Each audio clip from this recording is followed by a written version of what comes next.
মানুষ আসলে কোনো রাজনৈতিক দল, কোনো নেতা, কারো আহ্বানে আসলে মানুষ রাস্তায় নামে নাই। আমরা যে ওই সময়টা মানুষ একেবারেই দেশকে রক্ষা করার জন্য, দেশের সাধারণ ছাত্রদেরকে মারা হচ্ছে, তাদেরকে রক্ষা করার জন্য মানুষের সেই বিবেকবোধের জায়গা থেকে, দেশপ্রেম, নৈতিকতার জায়গা থেকে মানুষ আসলে রাস্তায় নেমে এসেছিল। এবং তাদের এই প্রতিবাদ, এই আন্দোলনের ফলে আমরা মনে করি আমরা এখনো বেঁচে আছি যারা সেই আন্দোলনে ছিলাম। ফলে আমাদের এই বেঁচে থাকাটা আমাদেরকে আরো অর্থবহ করে তুলেছে যে আমাদের উপর কিছু অর্পিত দায়িত্ব এসেছে গণ অভ্যুত্থানের পরে বাংলাদেশটাকে নতুন করে গড়ে তোলা। আমরা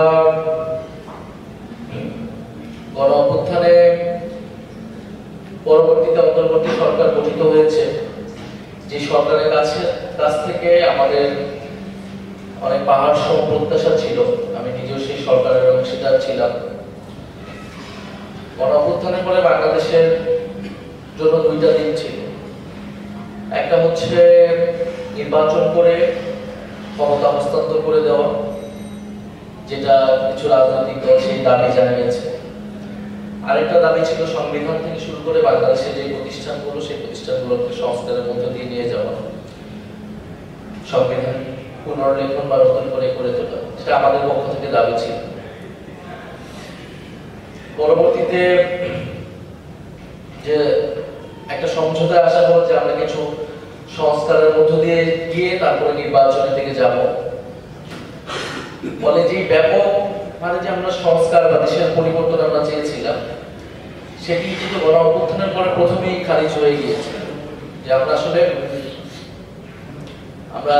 নির্বাচন ব্যবস্থা কেন্দ্রিক, ক্ষমতা কাঠামো কেন্দ্রিক কিছু সংস্কার আমরা করব। সেটার জন্য ৫টা-৬টা কমিশন করা হয় এবং আরো কিছু কমিশন করা হয় স্বাস্থ্য, শ্রম, নারী অধিকার বিষয়, যেগুলা সুপারিশগুলো দীর্ঘমেয়াদী হয়তো কাজে লাগানোর জন্য। ফলে আমরাও এটা ফিল করেছিলাম যারা আমরা ওই আন্দোলনে ছিলাম, যে বাংলাদেশের এই গণ অভ্যুত্থানটা বাংলাদেশের ইতিহাসের আগের যে কোনো গণ আন্দোলনের চেয়ে ভিন্ন। এই গণ আন্দোলনের মধ্য দিয়ে একটা রাজনৈতিক শক্তির উত্থান ঘটেছে, তরুণদের একটা রাজনৈতিকতার উত্থান ঘটেছে। ফলে এই আকাঙ্ক্ষাগুলো কিন্তু আপনারা যে আন্দোলনের সময় গ্রাফিতি বলেন, দেওয়াল লেখন বলেন, সাধারণ ছাত্ররা লিখেছে, সেটার মধ্য দিয়ে আপনারা পাবেন তারা কিরকম বাংলাদেশ চাচ্ছে। কেউ বাংলাদেশ 2.0 বলতেছে, কেউ নতুন বাংলাদেশ বলতেছে, আমরা সেকেন্ড রিপাবলিক বলতেছি।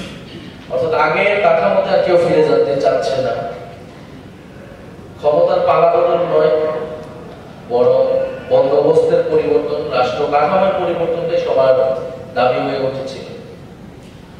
ফলে সেই প্রেক্ষিতেই গত 1 বছর সংস্কারের পথে এভাবে বাংলাদেশ এগিয়েছে, কোথাও কোথাও বাধাগ্রস্ত হয়েছে এবং এখন এসে একটা অনিশ্চয়তার জায়গায় বাংলাদেশ আসলে আছে, যে আসলে সংস্কারটা কতটুকু হবে, নাকি সংস্কার ছাড়াই নির্বাচনের দিকে নিয়ে বাংলাদেশ এগিয়ে যাবে। আমরা যেটা খুবই স্পষ্ট করে বলেছি, যে এখনো বলছি, যে আমরা নতুন সংবিধান চাই, বাংলাদেশের প্রতিষ্ঠানগুলো সংস্কার চাই, গণতন্ত্রের পূর্ণ প্রতিষ্ঠা চাই, বাংলাদেশের যে অর্থনীতি, সেই অর্থনীতির বৈষম্যমূলক অর্থনীতি, সেটার পরিবর্তন চাই, শিক্ষা ব্যবস্থা, স্বাস্থ্য ব্যবস্থা থেকে শুরু করে বাংলাদেশের এই মৌলিক চাহিদাগুলো সেটা যাতে নিশ্চয়তা হয়, সেই ধরনের আমরা স্টেপ তৈরি করতে চাই। অন্তত এই অন্তর্বর্তী সরকার যে প্রতিশ্রুতিটা দিয়েছিল, যে নির্বাচনী ব্যবস্থা, ক্ষমতা কাঠামো, যে সংস্কারগুলো এবং ঐক্যমত্য কমিশনে যে সংস্কারের আলাপ আলোচনাগুলো হয়েছে, সেটার পূর্ণ বাস্তবায়ন এই সরকারের আমলে করতে হবে। আমরা সেই দাবিতে অনড় থাকবো। আমরা জানি না বাংলাদেশের সামনে কি আসবে, কারণ সংস্কারের প্রশ্নে এক ধরনের বিভক্তি বাংলাদেশে আসলে রাজনীতিতে তৈরি হয়েছে। আমরা যেটা বলতে চাচ্ছি, যে জাতীয় নাগরিক পার্টি আসলে আমাদের কেন করা লাগবে, তারা খুবই স্পষ্টভাবে বলেছে। আমরা গণ অভ্যুত্থানের পরপরই রাজনৈতিক দল তৈরি করি নাই। রাজনৈতিক দল তৈরি করাটা আমাদের উদ্দেশ্য ছিল না। আমরা ছাত্র রাজনীতিতেই ছিলাম এবং আমাদের কাছে মনে হয়েছে যে গণ অভ্যুত্থানে যারা অংশগ্রহণ করেছে সকল রাজনৈতিক দল, ফ্যাসিবাদ বিরোধী, তারা মিলে সেই আকাঙ্ক্ষাটা বাস্তবায়ন করবে। কিন্তু একটা পর্যায়ে যখন আমরা বুঝতে পারছিলাম যে আমাদের দাবি আর হয়তো রাজনৈতিক দলগুলো যারা আছে তাদের দাবিটা ভিন্ন, তখন আমাদেরকে মনে হলো যে আমাদেরকে রাজনৈতিকভাবে সংগঠিত হতে হবে এবং এই দাবিগুলোকে রাজনৈতিকভাবেই নিয়ে আসতে হবে। সেই প্রেক্ষিতেই জাতীয় নাগরিক পার্টি প্রতিষ্ঠা হয় এবং জাতীয় নাগরিক পার্টি আসলে যত না রাজনৈতিক দল তার থেকেও বেশি এটি একটি গণ আন্দোলন। কারণ আমরা মনে করি গণ অভ্যুত্থানের পরে এই দাবিগুলোকে বাস্তবায়ন করার জন্য আসলে একটা গণ আন্দোলন আমাদেরকে চলমান রাখতে হবে। ফলে আমরা নাগরিক পার্টি এখন সেই গণ আন্দোলনের ধারাবাহিকতাতে আছি।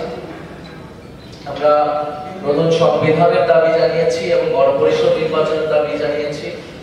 কারণ আমরা মনে করি যে গণ অভ্যুত্থানের পরে আমরা যদি বাংলাদেশে একটা টেকসই সংস্কার করতে চাই, পরিবর্তন করতে চাই, সেটার জন্য আসলে সংবিধান সংস্কার বা নতুন সংবিধান যেটাই বলি না, গণপরিষদ নির্বাচন প্রয়োজন। জনগণের ম্যান্ডেট আসলে সেখানে প্রয়োজন। নামে এর আগে বাংলাদেশে বহুবার সংবিধান সংশোধন হয়েছে, এই সংশোধনী কোনটাই টেকসই আসলে হয়নি। ফলে টেকসই সংস্কারের জন্য আমাদেরকে গণপরিষদ নির্বাচনের মাধ্যমে বাংলাদেশে সেই পরিবর্তনটি করতে হবে। দ্বিতীয়ত আমরা বাংলাদেশের প্রাতিষ্ঠানিক সংস্কারগুলোর কথা বলছি এবং আমরা আমাদের জুলাই পদযাত্রা শেষে আমরা 24 দফা ইস্তেহার দিয়েছি। যে ইস্তেহারে আমরা বাংলাদেশের প্রত্যেকটি সেক্টর ধরে আমাদের যে পরিকল্পনা, সেই পরিকল্পনাগুলোর কথা বলেছি, যেখানে প্রবাসী বাংলাদেশিরা যারা রয়েছে তারা একটা গুরুত্বপূর্ণ জায়গায় আছে।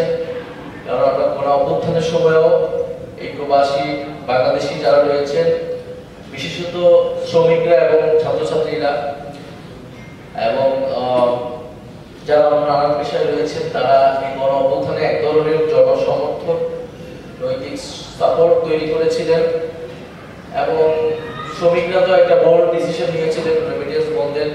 এবং গণ অভ্যুত্থানের সময় পরবর্তীতে কিন্তু বাংলাদেশের মানুষ এটা রিয়েলাইজ করেছে যে শ্রমিকদের শক্তি আসলে কতটুকু তারা যদি ঐক্যবদ্ধ হয়। ফলে প্রবাসী বাংলাদেশিদের সেই যথাযথ মর্যাদাটা দেওয়া এবং তাদের ভোটাধিকার নিশ্চিত করা এবং তাদের যে নানা ধরনের যে হয়রানির মধ্যে পড়ে, আমরা বিভিন্ন জায়গায় আলাপ আলোচনার মধ্যে সেই অনেক অভিজ্ঞতা আমরা শুনেছি তাদের কাছ থেকে। পাসপোর্ট অফিস থেকে শুরু করে বিভিন্ন এয়ারপোর্টে তাদের যে হয়রানি, সেই হয়রানিগুলো বন্ধ করতে যথাযথ উদ্যোগ নেওয়া সরকারের পক্ষ থেকে, সেটার জন্য আমরা দাবি জানাচ্ছি। এবং আমরা এই মুহূর্তে বাংলাদেশে প্রবাসীদের ভোটাধিকারের পক্ষে আমরা ক্যাম্পেইন করছি। সরকার আমাদেরকে প্রতিশ্রুতি দিয়েছে যে ভোটাধিকারের একটা পদ্ধতি, তারা ভোট গ্রহণের একটা পদ্ধতি তারা ব্যবস্থা করবে। ফলে সার্বিকভাবে জাতীয় নাগরিক পার্টি সেই অভ্যুত্থানের ধারাবাহিকতা আমরা রক্ষা করতে চাই। যে অভ্যুত্থানের পরে যাতে আমরা ফের আগের সিস্টেমে যাতে আমরা ফেরত চলে না যাই, কেবলমাত্র কিছু ব্যক্তির পরিবর্তন, দলের পরিবর্তন, কিন্তু রাজনৈতিক সংস্কৃতি বা রাজনৈতিক কাঠামো, নিয়ম কানুনের পরিবর্তন যাতে মানে হবে না, এইটা আমরা আসলে দেখতে চাই। ফলে আমরা আসলে রুলস অফ গেম চেঞ্জ করতে চাই। কারণ আমরা জানি পুরনো খেলায় পুরনো নিয়ম কানুন আসলে আমরাও সাস্টেইন করতে পারবো না, আমরাও সার্ভাইভ করতে পারবো না। ফলে নতুন নিয়ম কানুন, নতুন ধরনের সিস্টেম প্রতিষ্ঠার মাধ্যমে আসলে আমরা বাংলাদেশকে পরিবর্তন করতে পারবো। আপনাদের সাথে আমাদের আসলে যোগাযোগের মাধ্যম, যেহেতু আপনাদের সাথে সরাসরি কথা বলা আমাদের পক্ষে সবসময় সম্ভব হয় না, যোগাযোগের মাধ্যম কিন্তু কেবল মিডিয়া এবং সোশ্যাল মিডিয়া।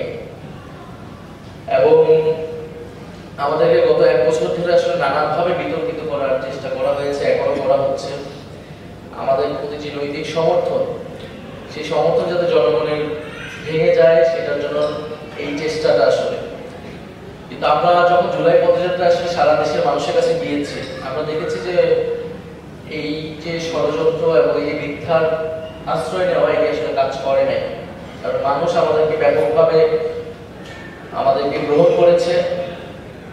তাদের আবেগ আমরা দেখতে পেয়েছি সাধারণ মানুষের। বাংলাদেশের প্রত্যেকটা জেলায় আমরা গিয়েছি যখন, আপনাদের প্রতি আহ্বান থাকবে যে আমাদেরকে নিয়ে নানা ধরনের ষড়যন্ত্র, আমাদের একটা নেতিবাচক চিত্র দেশের মানুষের কাছে সারা বিশ্বে আমাদের উপস্থাপনের চেষ্টা, শুধু আগে পরাজিত শক্তিটা, এখন নানা শক্তি মিলে চেষ্টা করা হচ্ছে। বাংলাদেশের মিডিয়ার যে আকাঙ্ক্ষিত পরিবর্তন, সেটা আমরা আনতে পারিনি। এবং সামাজিক যোগাযোগ মাধ্যমেও যারা সাইবার স্পেসটি দখল করেছে, তো আমরা আশা করি যে আমরা সেগুলো নিয়ে কাজ করতেছি, সেসব জায়গায় আপনাদের সাপোর্ট আমাদের প্রয়োজন। আমরা এখন প্রবাসীদের কাছ থেকে যেটা আমরা চাই যে যারা বিদেশে বসবাস করতেছে, যে কোনো পেশাতে হোক না কেন, কিভাবে বাংলাদেশের সাথে আমরা এই কানেক্টিভিটিটা আরো বেশি তৈরি করতে পারি। কারণ আমরা মনে করতেছি যে বাংলাদেশ থেকে যারা বাইরে যাচ্ছে তারাও বাংলাদেশের অংশ। ফলে আমরা যে রাষ্ট্র গঠন প্রক্রিয়া মধ্য দিয়ে যাচ্ছি গণঅভ্যুত্থানের পরে, এই গঠন প্রক্রিয়ায় তাদেরকে আমরা কিভাবে যুক্ত করতে পারি, তাদের মতামত অংশগ্রহণ আমরা আরো কিভাবে নিশ্চিত করতে পারি। একটা হচ্ছে ভোটাধিকার, তারা যদি ভোট দিতে পারে ফলে ক্ষমতার পরিবর্তনে তাদের একটা মূল্যবান একটা স্টেক তৈরি হবে। এর আরো বেশি আমরা কিভাবে আমাদের ডায়াসপোরা কমিউনিটিকে দেশের সাথে যুক্ত করতে পারি। কারণ আমরা মনে করি দেশের মর্যাদা যদি তৈরি হয়, প্রতিষ্ঠিত হয়, তাহলে আপনি বিশ্বের যে কোনো জায়গায় থাকেন না কেন আপনার মর্যাদা তৈরি হবে। আর আপনি একটা অন্য একটা দেশে ভালো জীবনযাপন করলেও দেশ যদি মর্যাদাবান না হয়, আপনার মর্যাদা আসলে কম থাকবে। ফলে এই দেশটা যেহেতু সকলের, আমাদের পরিচয় দিন শেষে বাংলাদেশি আমাদের শিকড়, আমাদের সত্তা। ফলে বাংলাদেশকে আমরা কিভাবে গ্লোবাল বাংলাদেশ তৈরি করতে পারি, গ্লোবালি কানেক্ট করতে পারি। এবং মালয়েশিয়া আসার পর থেকে আমি মালয়েশিয়াকে বোঝার চেষ্টা করতেছিলাম যে মালয়েশিয়া সম্পর্কে আমরা অনেক কিছু আসলে পড়েছি, বইয়ে পড়েছি। আমাদের যারা আছেন আমার সাথে কাজ করতেছেন, আমাকে যারা সফর সঙ্গী হিসেবে, তাদের থেকে আমি জানতেছি বা যেখানে যাচ্ছি মালয়েশিয়া আসলে কিভাবে মালয়েশিয়া এই গ্রোটা করলো এবং বাংলাদেশ আসলে কেন পারলো না।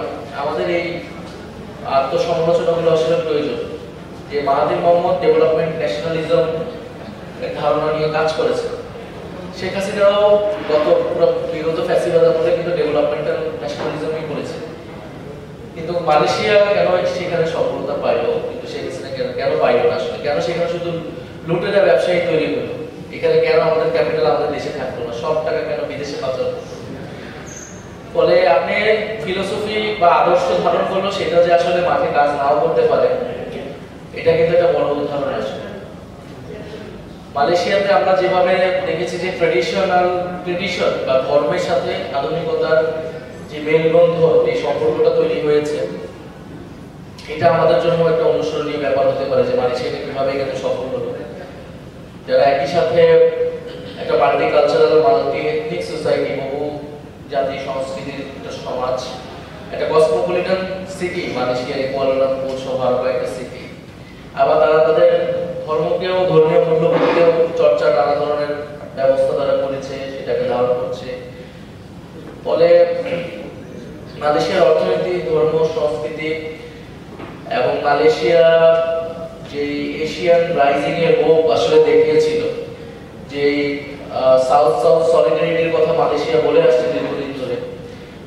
বাংলাদেশে কিন্তু আমরা এখন সেই কথাগুলো বলতেছি যে আমাদেরকে কিন্তু গ্লোবাল সাউথের সাথে আমাদের সেই সলিডারিটি, সংহতি আসলে করতে হবে। বাংলাদেশের ফরেন পলিসিতে সেই পরিবর্তন প্রয়োজন। বাংলাদেশে আমরা দেখেছি যে আমাদের পার্শ্ববর্তী দেশ, আমাদের প্রতিবেশী দেশ বহু বছর ধরে আমাদের উপর একটা অন্যায় আধিপত্য চালিয়ে আসছে এবং বাংলাদেশ তিন দিকে ঘেরাও করা। ফলে সেই জায়গা থেকে আমরা কিভাবে আসলে আগাতে পারি, সেই জায়গা থেকে আমাদের সেই গ্লোবাল ডায়াসপোরার সাথে আমাদের সম্পর্ক প্রয়োজন। আমাদের যে বে অফ বেঙ্গল, বঙ্গোপসাগর সহ আমরা সেই পথটাকে কিভাবে ব্যবহার করতে পারি, আমাদের নৌশক্তি কিভাবে বৃদ্ধি করতে পারি, এবং আমাদের ফরেন পলিসি, ইকোনমিক পলিসি যদি আমরা প্রয়োজনীয় পরিবর্তন না আনতে পারি এবং আমাদের সরকারি, আমরা যেটা বলি যে তরুণদেরকে ক্ষমতায়িত করা, গণঅভ্যুত্থানের মধ্য দিয়ে যে তরুণরা জেগে উঠেছে, দেশের জন্য কাজ করতে চায়, এটা আসলে 100 বছর চেষ্টা করলেও এই ধরনের উত্থান, এই ধরনের জাগরণ সম্ভব। এটা টাকা দিয়ে সম্ভব হয় না, ক্ষমতা দিয়ে সম্ভব হয় না। আমাদের যারা এনসিপির সাথে কাজ করতেছেন, আমরা তাদেরকে তো কিছুই দিতে পারি না, বা তারা কোনো স্বার্থের জন্য এখানে আসলে কাজ করে না, আসে না।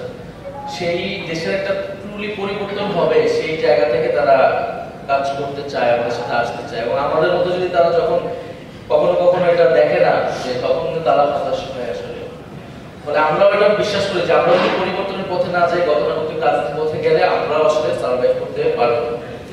আমি বিচ্ছিন্নভাবে অনেক কথা বললাম, হয়তো আপনাদের আলোচনা প্রেক্ষিতে আরো কথা সর্বোপরি আমি আসলে আপনাদের থেকে শুনতে চাই যে মালয়েশিয়া আপনারা যারা থাকতেছেন দীর্ঘদিন ধরে নানান পেশাতে, আপনাদের অভিজ্ঞতাটা কি এবং বাংলাদেশকে আসলে আমরা কিভাবে বাংলাদেশের যে সমস্যাগুলো আছে সেটা পরিবর্তনে আপনাদের এই অভিজ্ঞতাটা আমরা কাজে লাগাতে পারি। একটা নতুন রাজনৈতিক দল হিসেবে, গণ অভ্যুত্থানের রাজনৈতিক দল হিসেবে আমাদের প্রতি আপনাদের পরামর্শ কি থাকবে এবং বাংলাদেশের যে বর্তমান রাজনৈতিক বাস্তবতায় আপনাদের কোনো যদি সাজেশন থাকে সেটা আপনারা জানাবেন। আপনাদের পরামর্শগুলো নিয়ে আমরা আসলে আমাদের রাজনৈতিক পথ চলাটা তৈরি করতে চাই। ধন্যবাদ।